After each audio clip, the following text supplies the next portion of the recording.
ഭാഗ്യം കട്ടുകൊണ്ടുപോയി. Onam bumper lottery ടിക്കറ്റുകൾ മോഷണം പോയതായി പരാതി. കോഴിക്കോട് കൊയിലാണ്ടി ബസ് സ്റ്റാൻഡിലെ VK ലോട്ടറി സ്റ്റാളിൽ നിന്ന് 57 ടിക്കറ്റുകളാണ് മോഷണം പോയത്.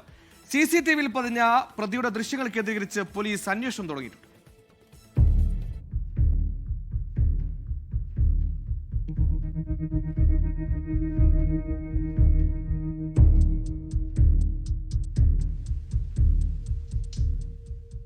കഴിഞ്ഞ ദിവസമാണ് കൊയിലാണ്ടി ബസ് സ്റ്റാൻഡിലെ VK ലോട്ടറി സ്റ്റാളിൽ നിന്ന് ലോട്ടറി ടിക്കറ്റുകൾ മോഷണം പോയത്.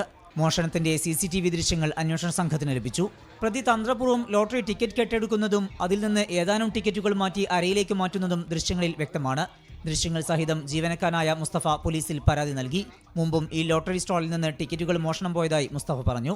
കള്ളൻ ഇത് ഒരു അട്ടി ഇങ്ങനെ തന്നെ 170 ടിക്കറ്റ് ഇരുന്ന ഒരു അട്ടിയാണ്. അതിൽ നിന്നാണ് എടുത്ത് ഒരു 10 ടിക്കറ്റ് മണിയിലേക്ക് ആക്കുന്നത്.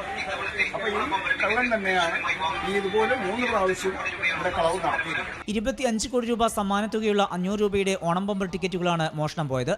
പ്രതിയെ കണ്ടെത്താൻ പോലീസ് അന്വേഷണം ഊർജിതമാക്കി. 24 കോഴിക്കോട്.